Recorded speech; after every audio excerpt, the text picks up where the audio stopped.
Bingel gongo bodo ngele binkon gogo. Bingel gongo lawo ngele binkon gogo. Weli ambata yota na yota de mada.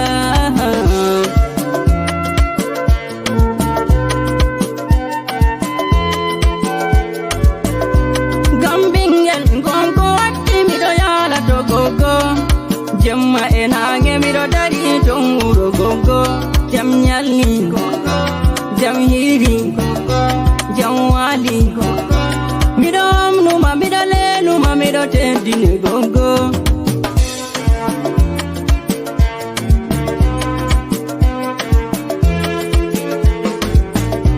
Kami ori beda mi jura gada uro gogo.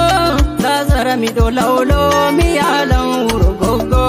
Gambingel gogo wati mi walta hoko. Mido yini mami wawata kodani mi ema.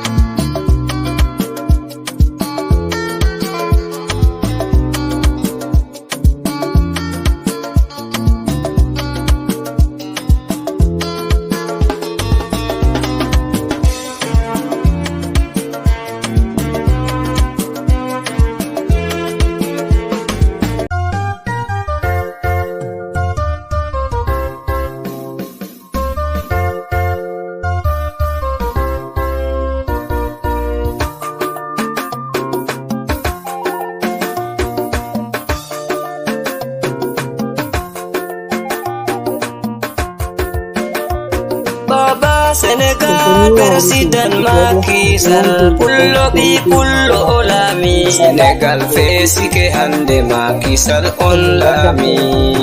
Baba Senegal President Macky Sall pullo bi pullo olami Senegal fesi ke hande Macky Sall on lami.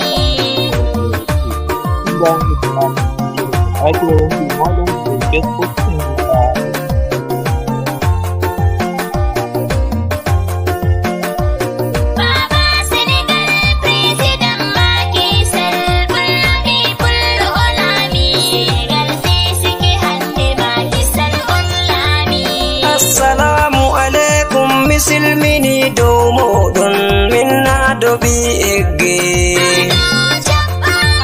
silmina gongo hayru misilmini domo don himbe Allah tago hande bomi fuddirta dum salatu madu annabi jogoto.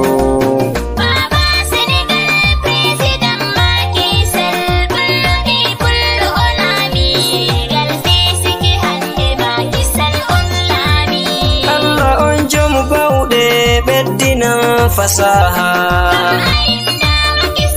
min adabi eggi energi mol am hande jamaje famo penane mi yewta on ko sale min adabi eggi mi don jodi ha sare telephone am de soni mi hosi sai bo mi noti say mi jami hande ummoye noddata yam say o wi Isa marawa hande on noddata ma warulaw adobi eggi emi pera jama'a Isa marawa anoddi yam hande rabo mi noti.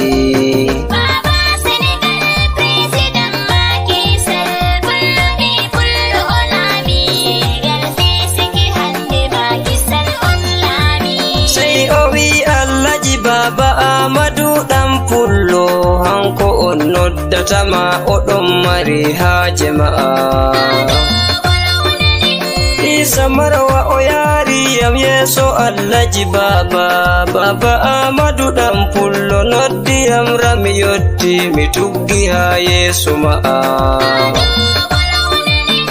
Allaji baba sode ko baba Amadu dan pullo sai o wi adobi eggi yettanam Macky Sall President Senegal. baba ɗan pullo o wi makisal walli Afrika walliti lesdi Senegal hande singetten mo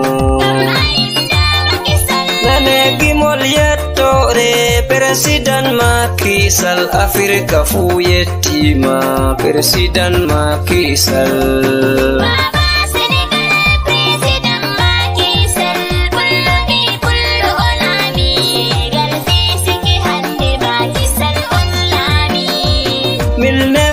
susante en bedani makisal ha e fati o fuɗɗi jangirde arabiya e ajamiya ha wuro e fati o jangi university Ser Anta Diop ha Dakar o ummiti Senegal o dilli ha leddi France o ɓeydoyi jangirde ko larani nebbam petrol o ɓeydoyi andal aka 83 o nattoyi politique ɓawo may nde ɓe nomimo mawɗo nebbam Senegal hitande lang 2000 en ɓe nomimo ministre de l'énergie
Don gottoro be gumba radio man domi tabi cappande nayi e jenayi nder Abuja ngalde goo ngelde fuu wala hendu ko hoshaki hite suudu radio Kode International sai ummatore konde min ɗon gam onon ma gondemde amin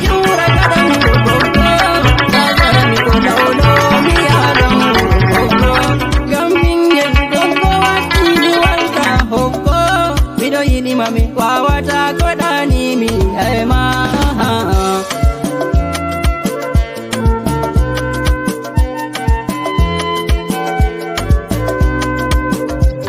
Kennedy boy and the word mu hore mako fu o wonda be Kode Radio International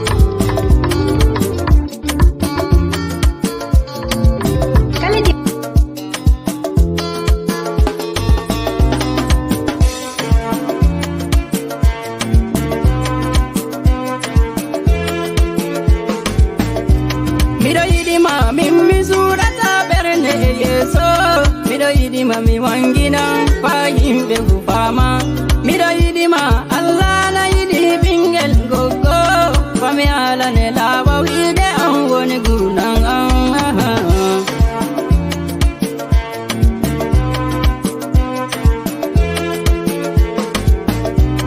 moda gogo wada ta bingel gogo mido wodi gogo danyani am bingel gogo mido wagina worobe pa gogo o woni yonki am mi ɓerna.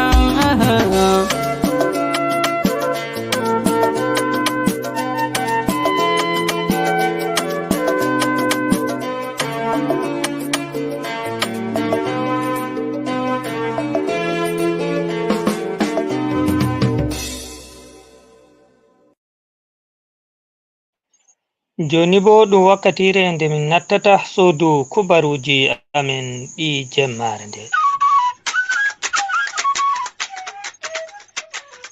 Derɗiraɓe assalamu alaikum. Aran da ɓurduɗi nder habaruji ɗin. Yimɓe nayo hawtande e nayi ko hewti temeɗɗe nayi konyanko'en leydi Najeriya mbari ilumo sabon birni nder diwal Kaduna. Lamorde Gobir tabbitini mayde laamiɗo Gobir on mo wujjoɓe yimɓe wujji e diwal Sokoto. Mali e tefa soduki balmi mawɗi ɗi aynuki asamanji leydi Ningila leydi Iran.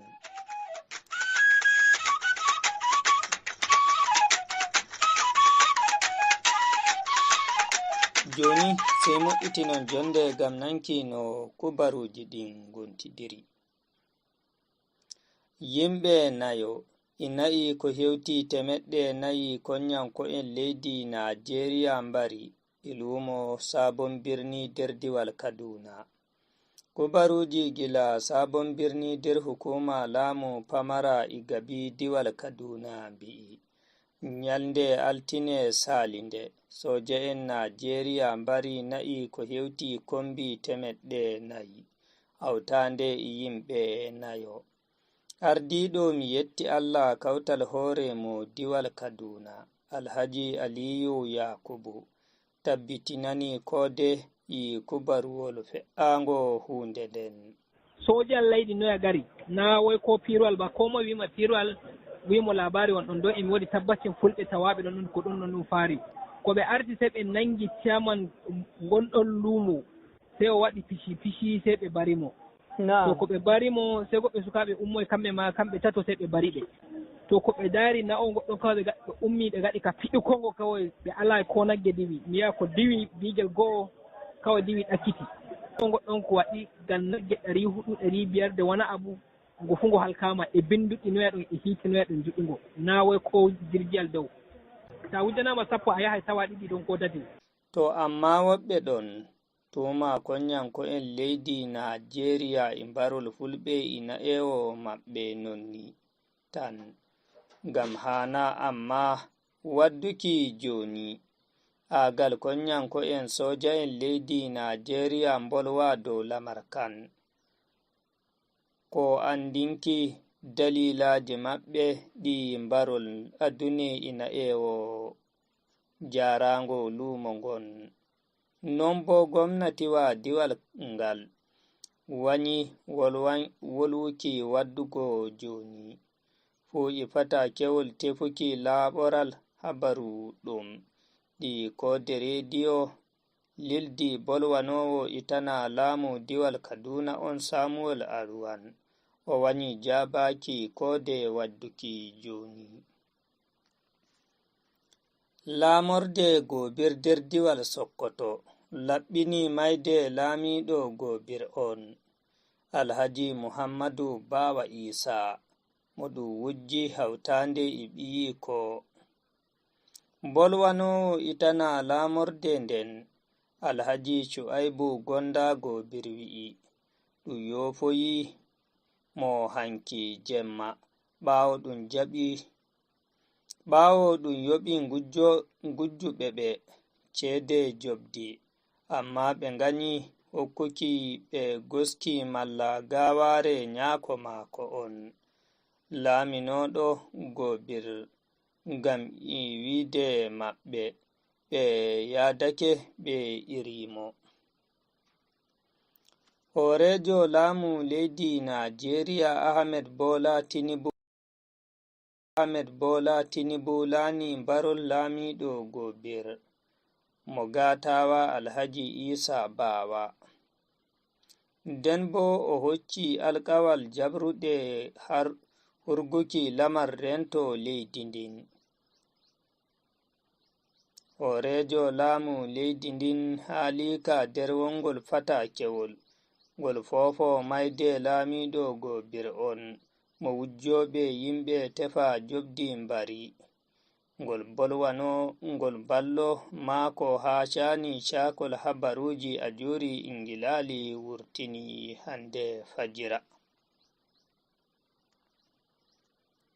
Laamu leydi Najeriya ɓesdi ceede ɗereji ceedaram yilago ɗi leydi ndin andiraɗi fasfo nder wonde andinore nde bolwanowo itana hukumawa filu kakkilanowa nastuki wurtaki nga Najeriya DCI Kenneth Udo wurtini wi'i gila joni fasfowol marngol cati 32 timminaygol nder duuɓi 5 ummake gila naira 35,000 yaago naira 50,000 e marngol cati 94 timminaygol nder duuɓi 10 ummake gila naira 90,000 yaago 1,100.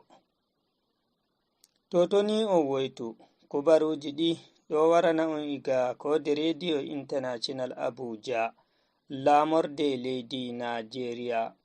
On mbawai heɗitaki min ha Facebook amen kode radio channel YouTube amen kode TV. Nonno on mbawai heɗitaki kode radio kala nde giɗɗum fu ha radio Garden e online radio. Nonno on mbawai heɓuki habaruji amen fowɗi ha dow Facebook amen kode radio. Laamu soji'en leydi Mali fuɗɗi taskuki soduki balmi jamanu ngam honuki kuuɗe halluɓe e leydi ndin e honuki bonyanko'en. Mali e tefa soduki balmi mawɗi ɗi asamanji gila leydi Iran. Balmi ainuki asamanji Mali yiɗi soduki gila leydi Iran hauti e tappol babar 373 marngol sembe faddaki piyanɗe asamanji 9 nden to ngol fiɗama ngol hewtai daiɗum ko hewti kilomitaji 105. Ujuneje yimɓe e leydi Indonesia burtake dow barwale ngam holluki gayngu maɓɓe dow aniya laamu leydi ndin ki wayluki kiita ka hitordu golloɓe leydi ndin waɗi karo kuki jam'iyaji pamari e leydi ndin bososel nastuki cuɓi leydi ndin. Waɗoɓe wankoje ɗen ni hawri e dammugal nastuki majalisaru luwaɗi leydi ndin e wuro Jakarta lamorgo leydi ndin hawtande e goɗɗe gure leydi ndin kawtude e Fandak e Banduk hawtande e wuro Yogyakarta. Ɗerol habaruji amin ɗi jemmare nde wonɗon dow darnde surguɗoyan e moɗon Jamila Jibrila Dikos sai injiniyajo amin mo jemmare nde Ahmed Arab Abubakar Azare. Min Ibrahim Romodake janguɗo habaruji ɗin fassiriɗi mbi'aymi on gonde e taskaramji amin.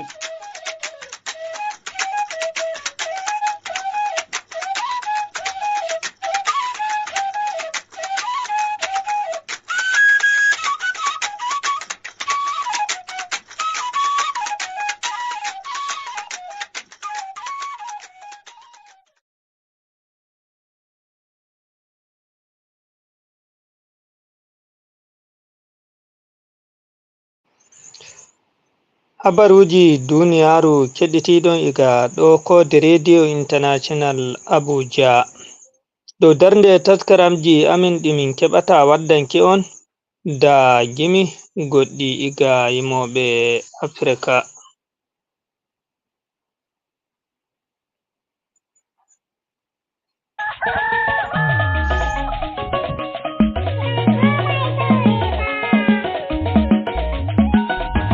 Allah tilawar fulbe inji kode Allah tilawar fulbe inji kode Allah tilawar fulbe inji kode Allah tilawar fulbe Kode Radio TV Abuja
Islama abba men pula ku yendu inna meden Kode Radio sautundu men international Kode Radio on woni sautu fulbe meden garem makedi tenjo na du asli meden jamdi joitati jemma to hiri kode fuma bitem makedi ten Radio Kode international taskaram di jangi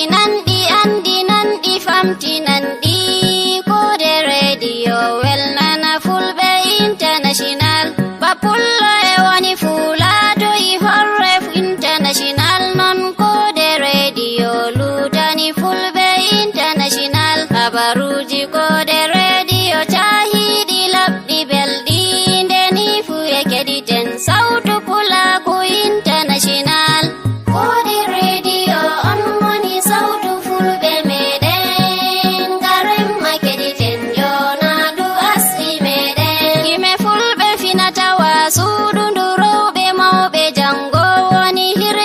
bacci do sautu Kode international durungol edemal jamudum risku siyasa duniyaru ya famu dina ma kodo Kode international tarikha baba men Shehu Usmanu bina fodio taskaram di beldi di fudo Kode international kedi temma famo yen wa inaya keji meden albarka taskaram Radio Kode international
international medi en baɗe famarɓe ɗo tanayo mawɓe sorare janginen ɓikkoy men international semtende pawne men kolte fa ɓurduɗe yo kolte fuu ko lasni neɗɗo fuuta to mbaɗen international jangirde hunde men kaɓɗen ha njalemma majjere ngam pullo mo jangay fotan e mbabba international kodi radio on woni sautu fulɓe meɗen garemma keɗiten jonadu asli meɗen cahubo hokkenta to solenta ɗawen bo ngam jungo ngo hokki ɓuringo jogi international laamu dongu men kaɓɗen ma dogginen maadi laaku woni ɓe lesminta to ya international ulaku joynayi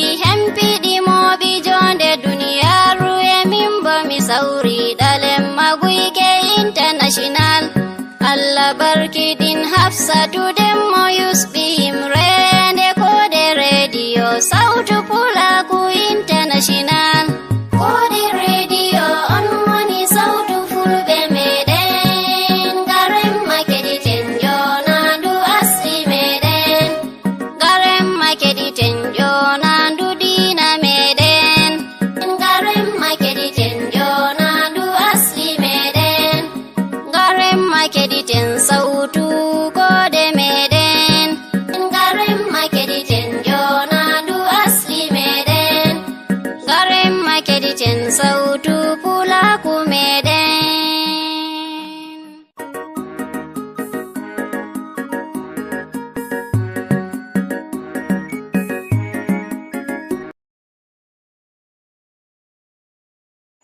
to fuu e fuɗo min balnata taskaramji amin ɗi jemmare nde amma hidde ko ɗo hon damijoji woɓɓe nder heɗitoɓe kode tokkuɓe min darnde go'o ha dow Facebook. E wodi Umar Filani o wi yalamon kairuji, minon ma min yalanima kairuji ko ɗuɗi.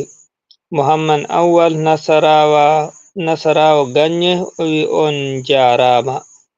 To min getti on heɗitoɓe on mbawai heɗitaki min ha dow rediyo Garden ima online radio hawtande e telegram amin www.t.me/kode radio. nde giɗɗon fu on mbawai nastuki channel telegram amin ngam heɗitaki taskaramji amin ɗi giɗɗon fu. Nonnon on mbawai heɓuki vidiyoji e taskaramji fere-fere ha channel YouTube amin kode TV. Inde an Ibrahim Ramadake wonduɗo e moɗon dow Facebook nanta channel YouTube amin kode TV. Mbiyami on ma jango to Allah holli en jam, pinen jam.